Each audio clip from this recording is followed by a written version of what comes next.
Comes to us with good experience. Her experience is in the is not in the public sector, so this is new to her. I think she's excited to come on board with us. But she has a lot of experience in working with billings and billing issues, and she comes to us with great references. One of the things that they said was key was her ability to work with the public. So we very much want someone that's going to come on board and be great customer service for us, and we believe that this is going to be a great fit. So I introduce to you Christy Montgomery. Good evening. After 1 week, I'm still excited to be here.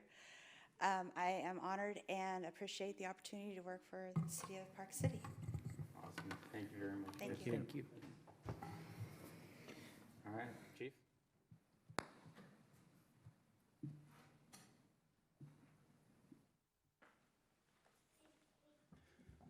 Thank you, Mr. Mayor, council members, and guests. This evening it's my honor to recognize 4 police officers for their role in life-saving, and so we'll be giving them life-saving awards. Just to give you a brief description of what happened in April of this year, one evening the 911 dispatch notified our officers that there was a man in his mid-20s who had been sending pictures of himself taking some medication, pills, apparently trying to commit suicide. And so they were trying to locate this person. They were able to ping the phone and find out the person was in Park City and kind of narrow that down to a certain area. So that's where our officers came in. Corporal Tracy Prideaux, Police Officer Joseph Gosh arrived on scene and found the individual sitting behind the wheel of the vehicle, obviously unconscious and was unresponsive. They tried to raise his attention by knocking on the window and so forth. They could tell that he was in distress, so they broke the window, were able to access the car and take him out of the car and begin CPR at that point in time, after trying to do some sternum rubs to see if they could just get him awake. But they had no pulse, no breathing, and began CPR. I believe it was somewhere around 7 or 8 minutes before the fire department paramedics arrived on scene, so it was a lengthy period of time. That's where the officers from Keachai came into the picture. Master Patrol Officer Victor Heyer and Patrol Officer Thomas Oldenettle arrived to assist our officers. They fortunately had with them Narcan, which is an antidote for opioids, and were able to administer that as a nasal spray. And that combined with the CPR, they were able to get finally a strong pulse about the time that paramedics arrived from the fire department. There's no question that their actions resulted in either the saving of this individual's life, a young man in his mid-20s, or preventing serious bodily harm during the time that he had no pulse and no breathing. So it's my honor to recognize their role in saving this individual's life. I thought it would be useful to watch a short segment of body camera video from the perspective of Corporal Tracy Prideaux.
KEACHI officers began to arrive on scene here. Apologize for the lack of audio, and also apologize for Matt back in the control room. I think he's only had this video for just about 10 minutes for me, so he didn't really have time to get the audio set up here.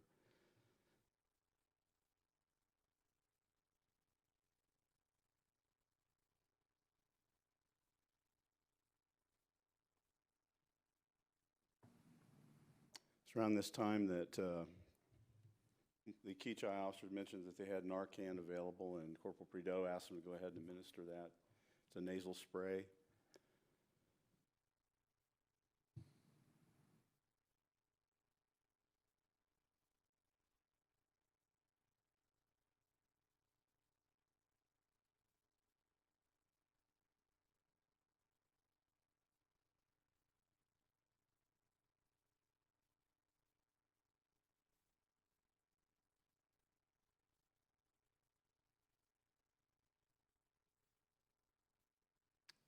Okay, Matt, I think that's good. Thank you.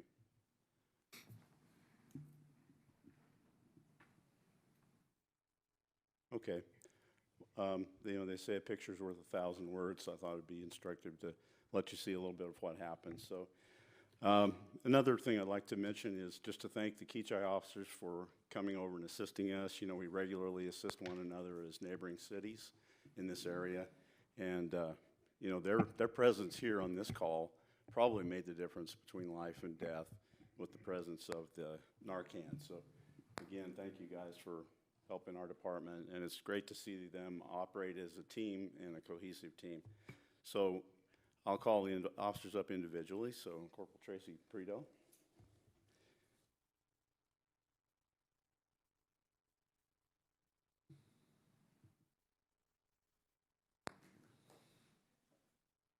Officer Joseph Gosh.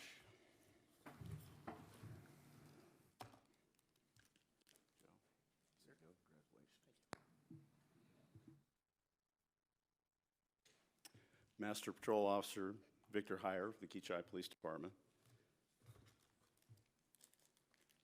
Thank you, sir, again for your help. And finally, Patrol Officer Thomas Oldenettle of the KEACHI Police Department.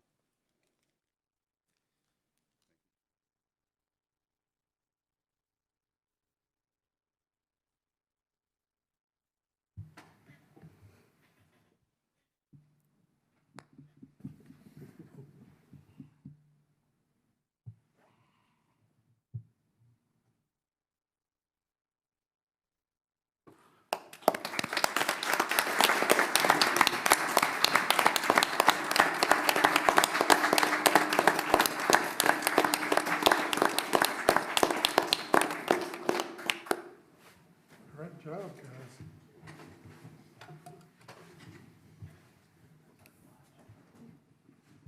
Thank you all. I don't even have words after something like that. We don't have anybody signed up for public forum. We have no staff report this evening, so we'll move on to the consent agenda. Is there a motion? John?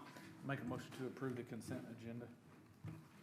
And Jim? I second that. We have a motion and a second. Not seeing any further discussion. All those in favor signify by saying aye. Aye. Opposed? And that motion passes 8-0. That brings us to new business, item 9, which is discuss and consider an ordinance authorizing the taxable industrial revenue bonds to Murdock Properties, LLC. Dominic?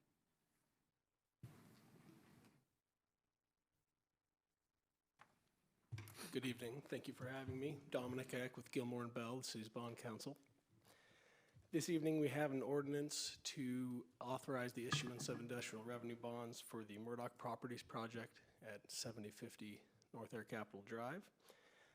This bond issue would be pursuant to a resolution of intent previously adopted in 2018 and includes a property tax exemption for 10 years subject to a payment in lieu of taxes of the value of the pre-development land, about $3,800 a year.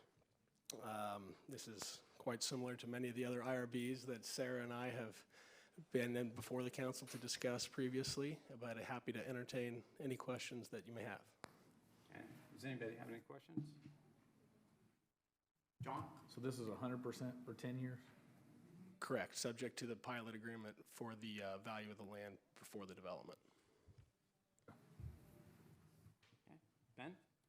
Ben? I would go ahead and make a motion to approve ordinance 1124-2021, an ordinance authorizing the city of Park City, Kansas to issue its taxable industrial revenue bond, Series 2021 for Murdock Properties LLC project for the purpose of paying the cost of the acquisition, construction, and equipping a commercial facility, and authorizing certain other documents and actions in connections therewith. Okay. Tom? I'll second that. All right. We got a motion and a second. Not seeing any further discussion. All those in favor signify by saying aye. Aye. Okay. Marla, would you call the roll? Limp here. Aye. George Glover. Aye. Ben Saucetta. Aye. Tom Jones. Aye. George Capps. Aye. Brandy Bailey. Aye. And Jim Schrader. Aye. Melvin Kerr. Sorry, Aye. Melvin. And that ordinance passes 8-0. Thank you very much. That brings us to item 10, which is discuss and consider approval of the Cambridge Valley Second Additional, a final plat for the property located approximately 1/2 mile south of 69th Street North and west of Hillside. Russ? Good evening, Mayor, council members. Russ Avey, Interim Subdivision Administrator.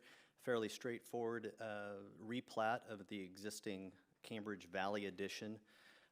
What we've seen in this particular quarter section is a lot of new residential development, and as such, with the dates of the existing plats, developers come in and try to match lot sizes with the current market. And so we have seen parts of this quarter section replatted into more lots, and this particular replat actually loses a lot by making the existing lots a little bit larger. With that, I will stand for any questions that you may have. All right. Does anybody have any questions? Ben? No, I don't have any questions, and I'm excited to see just another area of development going in the city. And so I would make a motion to approve the final plat as presented. Okay. Tom? I'll second it. All right. We've got a motion and a second. Not seeing any further discussion. All those in favor signify by saying aye. Aye. Opposed? And that passes 8-0.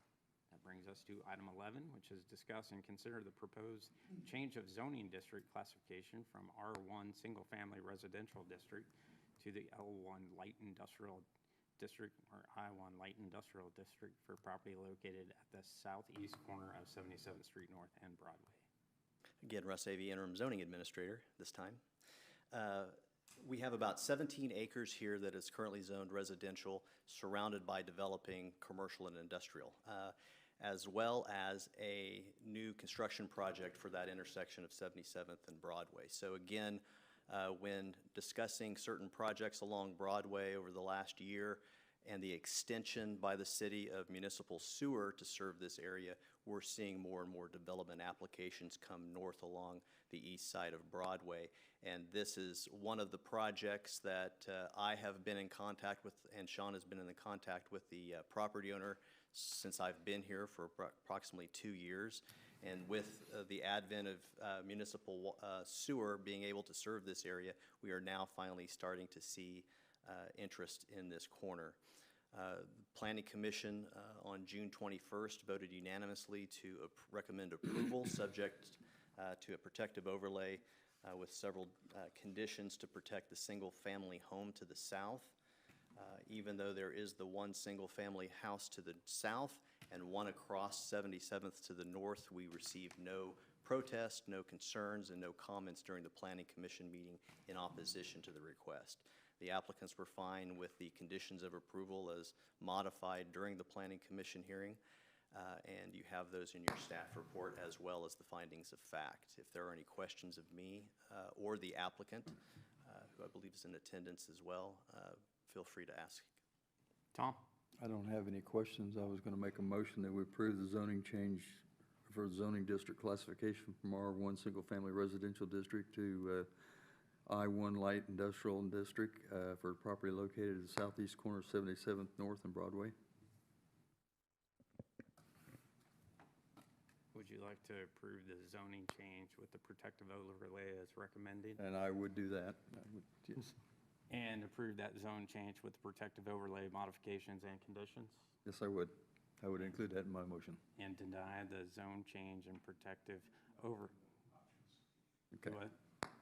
All four factors. Okay. John? Second. Okay, got a motion second. Not seeing any further discussion. All those favor signify by saying aye. Aye. Opposed? And that passes 8-0. Thank you, Russ. Brings us to item 12, which is discuss and consider approving the purchase of 4 vehicles for Public Works. Simon? Mayor and council. During the May 5th, 2020 City Council meeting, the city approved a vehicle replacement plan. The plan is to replace 2 of the Public Works pickups in 2020 and 2 of the pickups in 2021. The purchases during the 2020 year were not made due to the COVID pandemic. During the recovery phase of the pandemic, we've noticed the supplies, equipment, labor, and vehicles are becoming more and more difficult to obtain. Ford has recently stopped allowing orders of their new F-150s due to a shortage in vehicle components and are not taking orders until 2022. So I was able to obtain quotes for Ford F-250s. We reached out to all the Wichita dealers in an attempt to receive bids, and the only dealer that responded was Rusty Egg Ford. I work with the Park City Police Department and their vehicle procurement procedures, and reached out to Shawnee Mission Ford and received a bid from them as well. Although we're not able to purchase half-ton trucks at this time to replace our existing inventory, these F-250s will be more durable due to their increased towing capacity. The resale value will be higher in the future, and they're also higher than the quotes that are received for F-150s. Cheaper. They are cheaper, surprisingly. So my recommendation is to purchase these 4 pickup trucks through Rusty Egg Ford. I'd like to purchase 2 crew cabs and 2 regular cabs. The crew cabs came in from Rusty Egg Ford at $29,231 a piece. The crew cabs came in at $32,219 a piece. There's about a $3,000 difference. Okay. Ben? Sure. So there's a $3,000 difference between a regular cab and a crew cab. Yes, sir. Value moving forward, even resale value on something like that, it would seem to me that doing 4 of the crew cabs would seem better as a whole for both functionality and for eventually when we do dispose of vehicles. Seems to be a much better bang for our buck. What are your thoughts on that there? That's just my thinking, just right off the $6,000. I know but is it also in the budget? I also agree with your assessment on the future value of these pickup trucks. When we go to either trade them in or sell them in the future to replace them, there's not a whole lot of price difference. And I've talked to my crews about this over the past few weeks, and there's only one department whose pickup truck would be replaced where he actually requested a regular cab because he's worried about turning radiuses of a crew cab truck, and there's only 2 people within the department. So other than that, I think the other 3, they would prefer crew cabs as well. And does this fit within the capital improvement or the capital replacement plan? The difference in cost, sorry. The trucks are a little bit bigger than what's in the capital replacement plan, and I think the budget is exceeded a little bit because the pickups have become more expensive over the last year.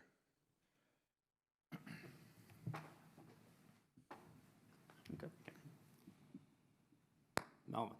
I guess Ben kind of took the question away there. The super cabs, they'd be worth a lot more, I think, that time you get your coveralls and stuff in there and special tools, you could hide that stuff in there versus keeping it out in the open there. So I think super cabs would be the way to go.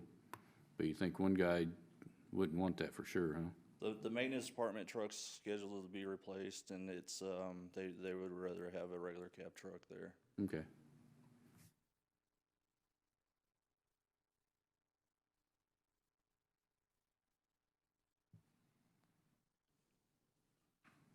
John? So I guess if we add the that third crew cab, it's just $3,000 more than the 122,900, or is there some change thrown in there?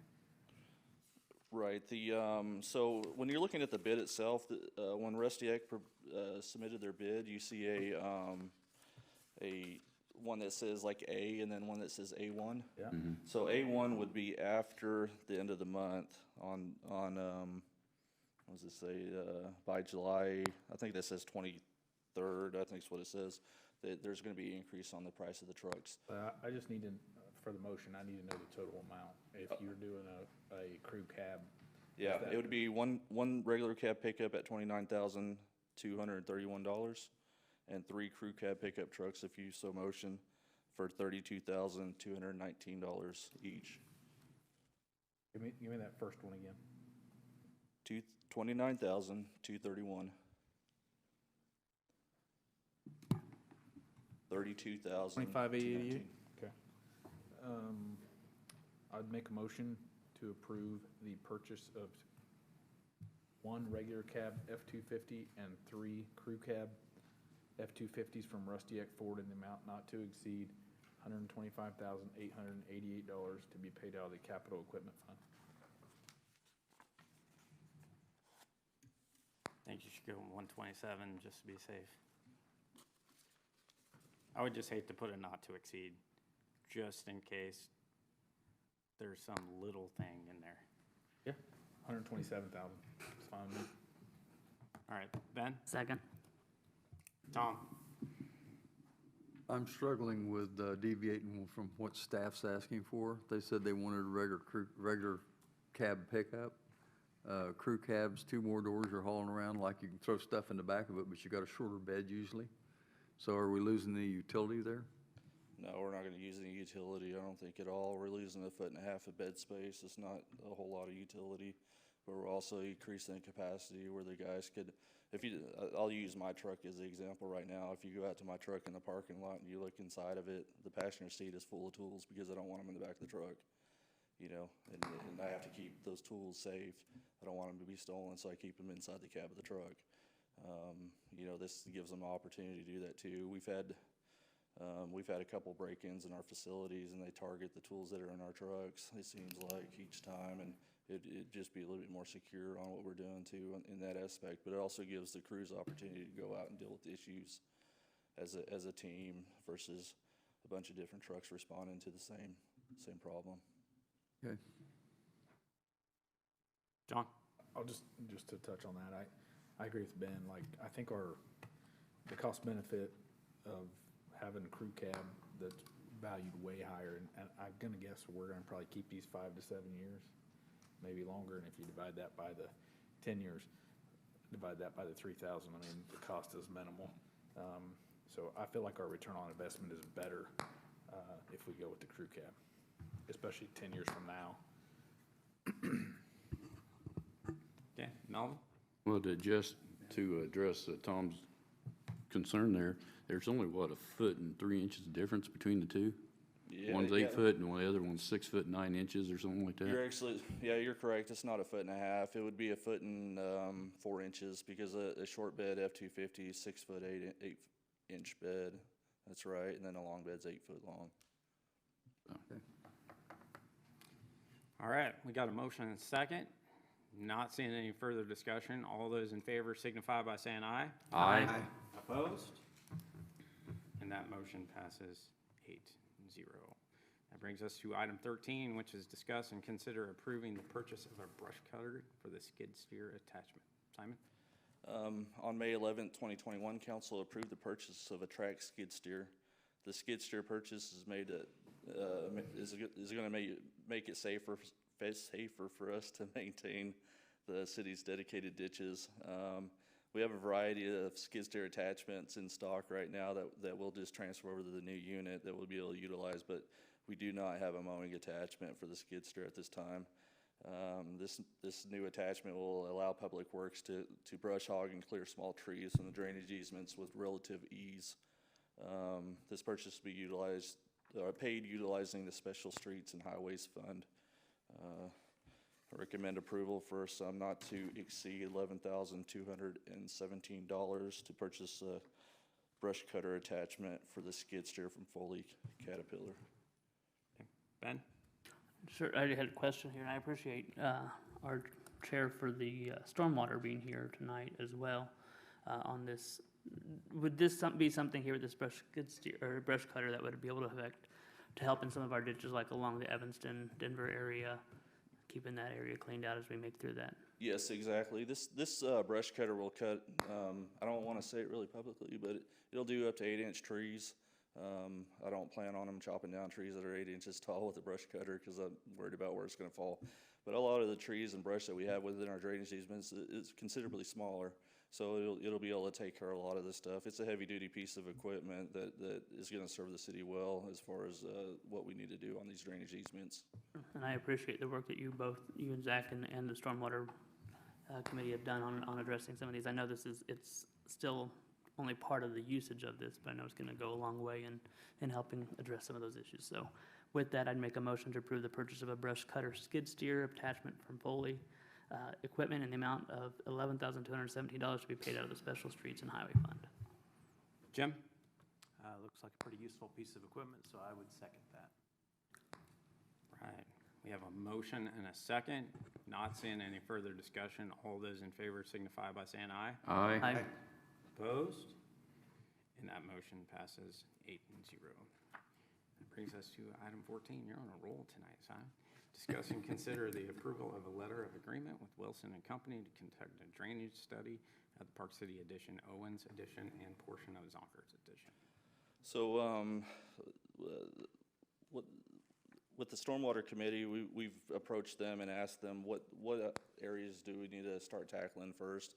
You know, what has the biggest need within the city, and the part that they've identified is the drainage area within the Horseshoe subdivision, which is the Park City Edition, the OWEN'S Edition, and a portion of ZONGKER'S Edition. That all affects that drainage area that heads over there by the Applebee's. So I contacted Wilson and Company. There was a drainage study that was performed in 1982. A lot of growth has happened since then, so it just needs to be updated.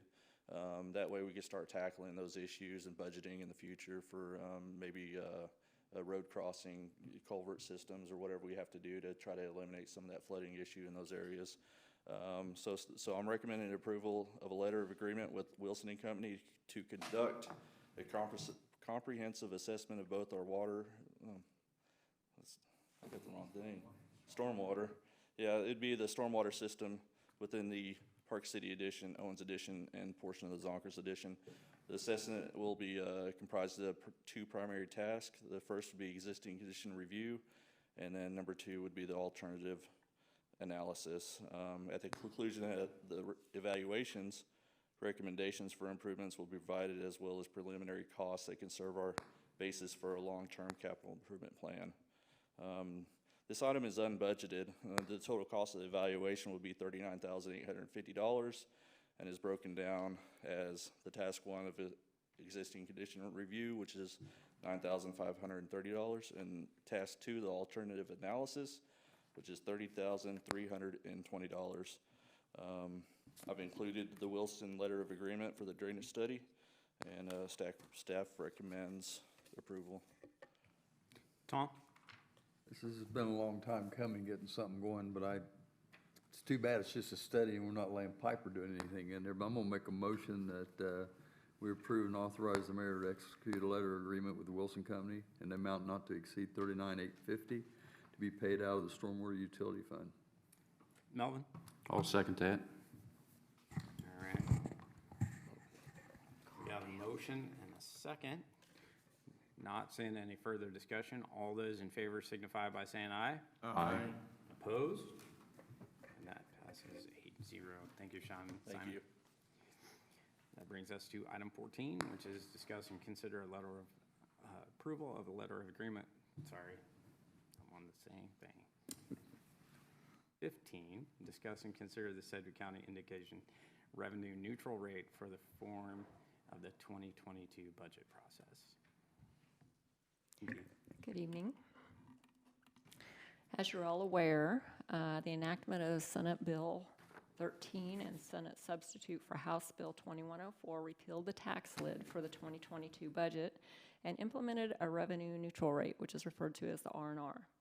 The R&R is the mill levy computed using the current estimated assessed valuation that exactly equals the amount of ad valorem taxes levied in the previous year. Entities that are planning to exceed the R&R must inform the county clerk by July 20th of their intent to do so, as well as the proposed mill levy and the date, time, and location of the tax rate hearing. Beginning in 2022, so not this year, but next year, the county clerk will utilize this information to notify taxpayers via mail or email of all the taxing subdivisions that are planning to exceed the R&R. And I thought it might be kind of interesting to share with you. There were 2 surveys done recently, about 2 weeks ago, of what cities at that point felt like they were planning to exceed the R&R. One was done by the city of Goddard, and one was done by the Kansas Government Finance Officers Association. Out of 23 respondents, 22 were planning to exceed, and 1 was unsure. There wasn't anyone who said that they were not planning to exceed the R&R. Indication of revenue neutral rate form, as it is currently completed in your packets, reflects that the City of Park City intends to exceed the R&R for the 2022 budget. The proposed mill levy is the same as last year's final mill levy at 44.643 mills, and that the tax rate hearing will be held here in the City Administration Building at 7 p.m. on August 24th, 2021. Ben? Yeah, I thought about sharing a pointless story about anything, because that's kind of how I feel about this piece of legislation. That said, I would move to approve the completed indication of revenue neutral rate form and to authorize the finance director to submit the form to the Sedgwick County clerk.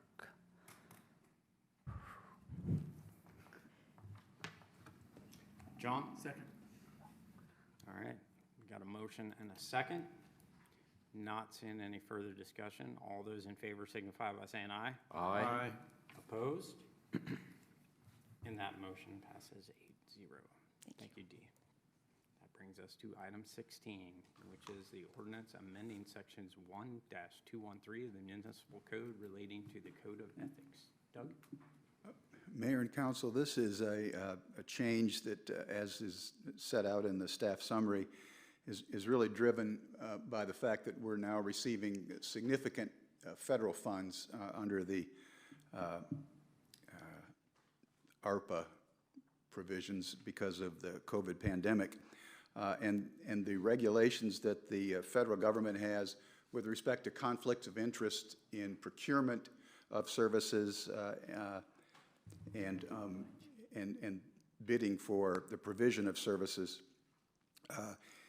The 2 additions that have been made to Section 1-213 are at the very end of that section, and that is Sections 5 and 6. So Section 5 just adds a provision in there that whenever the city procures property or services under a federal award or using federal funds, in whole or in part, its officials and employees shall abide by the requirements of the Code of Federal Regulations, in addition to all other relevant local requirements.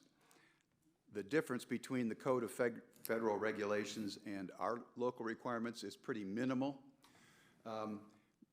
But the one thing that we don't have that the federal government requires, and which in Dee's conversations with our auditor, she and the auditor felt were things that we needed to add to ours, is the violation section, which you see there in subparagraph 6.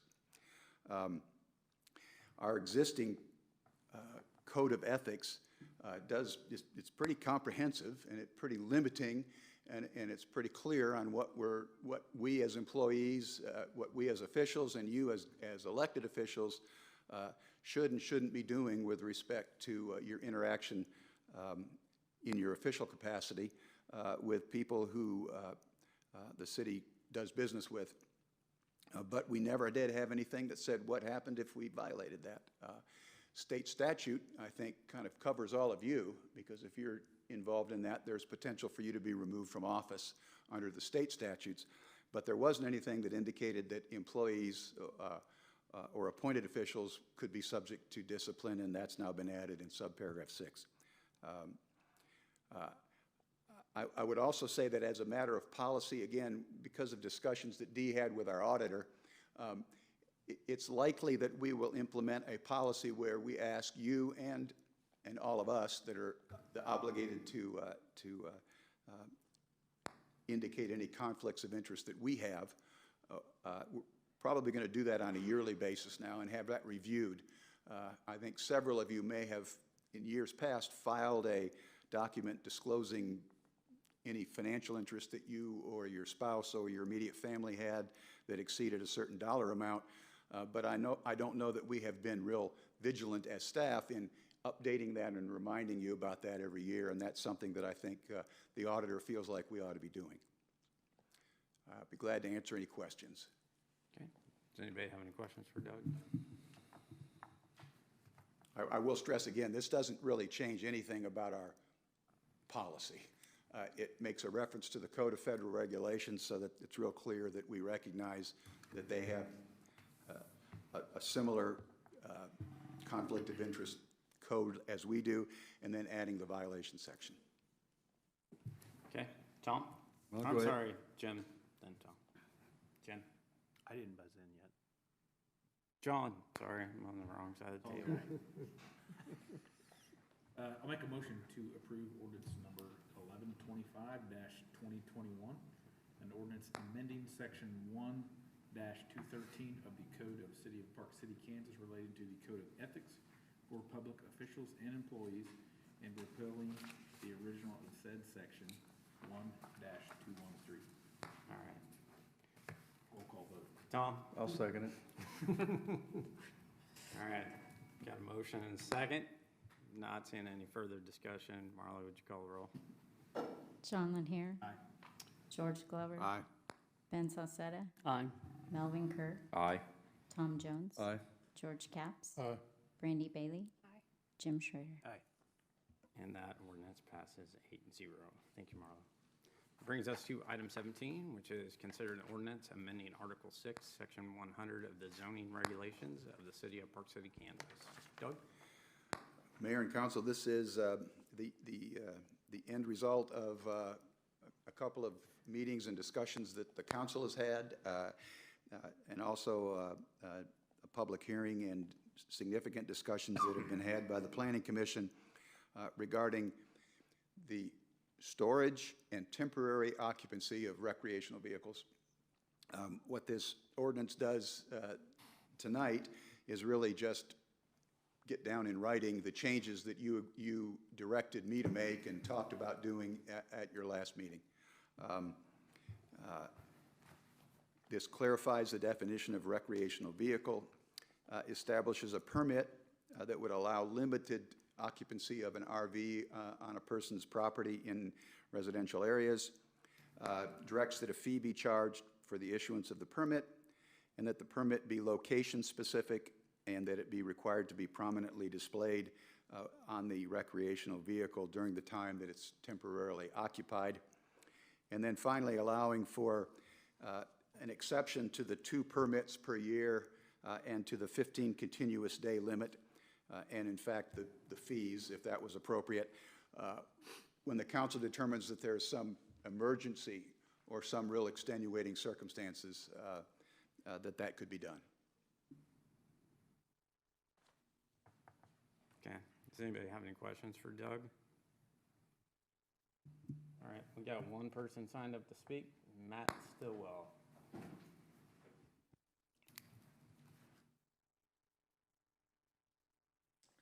Matt Stillwell, 6209 Northwest Parkview Street. First, I'd like to apologize. All of you had to deal with this for the better part of 2021, because I'm the guilty party of the original complaint of 26 January. At the same time, having listened to all the discussions on YouTube, I'd like to thank you for those. It was pretty interesting. But unfortunately, I need to express some shame and embarrassment for some who adjudicated 2 people as guilty starting 26 January on the word of one person without reaching out to either person, which was not a hard thing to do. You were given an address and either side of my house. There are at least 3 people that applies to. Fortunately, because of head injuries, I can't remember who I wrote down earlier as the people that are responsible for my ward. No one thought to reach out. One person did, 12 days late. If this changes any of your votes on the issue tonight, so be it. I have the integrity and intestinal fortitude to stand by my words and accept actions because of my words. So, having said that, I look forward to your ultimate decision and votes. Thank you. All right. Does anybody have any questions for Doug? Doug, I just want to clarify. I think that last time when we talked, we talked about extenuating circumstances, putting that back in staff, and then this discussion, it sounded like you said that the council could make that, but wasn't that we put that back into the staff? Did we really? Well, if you'll make your motion, I'll make that change. Okay. I just remembered that's my mistake. That we had that discussion that we wanted to put that back to the city administrator so it didn't have to come to the council. Correct. If there You're was an correct. issue. Ben? I have just a real quick question, then I believe ready to make a motion on here. We're not establishing the fee at this point. We're just establishing as part of the ordinance that there is a fee, and that so we, at some point later, we can make it easier adjusted than having to redo the ordinance. Is that correct? Okay, perfect. I just wanted to make sure I had that right. So I'd go ahead and make a motion to approve ordinance 1126-2021, amending Article 6, Section 100 of the zoning regulations of the City of Park City, Kansas pertaining to permitted accessory uses and repealing the original of said Article 6, Section 100. And I would suggest, if you could, include in your motion that in paragraph 5, in the second to the last paragraph there where the word city council appears 3 lines from the bottom, we substitute city administrator. Yep, I would, what you just said, I'm good with. All right. Do we want to include our designee in case the city administrator is not available? That's a good idea. Okay, so I would say city administrator or assistant city administrator in that position. Designee. Okay, so, or their designee, I got you. Okay. Is there a second? Second. All right. We got a motion. George? Well, I was waiting for the discussion. Okay. Well, I'm not in support of this for one reason only. I voiced it during the hearing in the meetings, and that's the fact that if I've got an RV and it's legally parked and stuff, I just find it wrong to have to pay a fee for me or one of my guests to sleep in it. And that's my objection to it, and I just can't support that. I think we're stepping too far. Maybe I'm a little libertarian, but this is a man's property on his own property, and he shouldn't have to pay a fee to the city to sleep on his own property. So therefore, I won't support it. Okay. Anybody else? All right, there is a motion and a second. Marlo, would you call the roll? John Lynn, George Glover, Aye. Ben Salcetta, Aye. Melvin Kerr, Nay. Tom Jones, Aye. George Capps, Nay? Brandy Bailey, Aye. Jim Schroeder. Aye. And that ordinance passes 6-2. Thank you, Marlo. That was the last item on the agenda, so we'll move to governing body reports, and we'll start with Jen. Have any reports tonight? Randy?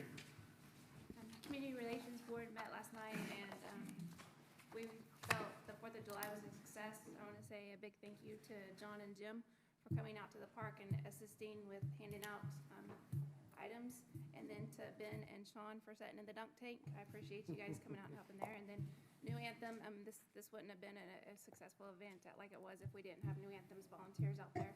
And if you guys missed the fireworks show this year, that fireworks show was spectacular.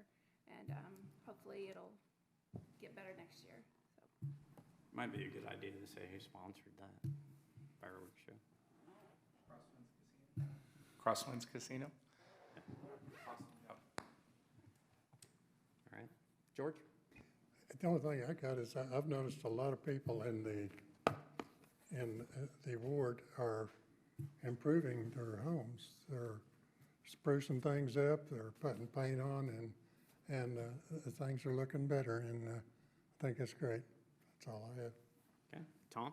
Saw a presentation today that talked about employment in Park City and residents in Park City that go somewhere else to work, people that live somewhere else come into Park City, and people in Park City based on the last census.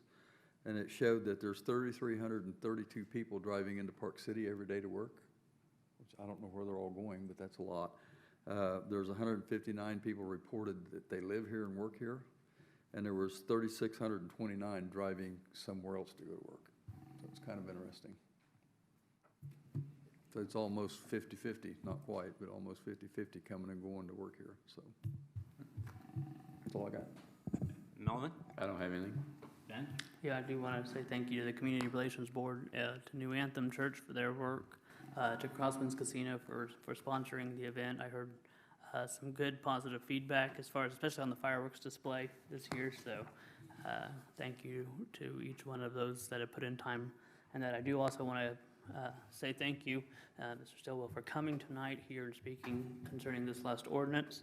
I will say this, my vote is not an indication of that particular instance, but rather the need for some clarification on the city ordinance as a whole. And so I will say it's not bearing upon the two situations that were brought out.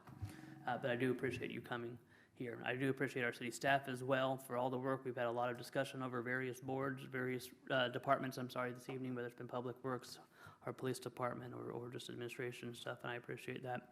And then anybody that would like to come out this Saturday, 9 o'clock at the donut shop, I'll be there. Public all welcome, any type of conversation you want to have. All right. George? Yeah, I want to thank our Community Relations Board as well. It was a great fireworks, one of the best I think I've seen, as long as, I think post-COVID, a lot of folks are still trying to feel comfortable about coming out to events, but I think that will pick up. I was also encouraged by the efforts of our police officers and also the collaboration with our neighboring cities in what was being shown here tonight in their efforts in saving this young man's life. Thank you. Just to come back to, talking about the police department and everything they did for the parade, the Public Works Department did a fantastic job with their display there. And then also the way they navigated through as the last one in line and getting everything cleaned back up. They were dual rolling it, so that was pretty impressive too. John? Echo the same on the 4th of July celebration. It was very good. The fireworks show was spectacular, and they met last night to discuss things for next year and things they can do better. But I think overall it was a good success. Car show had 87. Is that what she said? 87. So especially when considering, I think a week or so out, they were only at 6. So it really blew up pretty well. So very good. And not only that 87, but, completely brand new people taking over the event. And even that car show, it's pretty impressive turnout. Yes. I'd make a motion to adjourn. Ben? Second. All right, we got a motion and a second. Not seeing any further discussion. All those in favor signify by saying aye. Aye. Opposed? And that motion passes 8.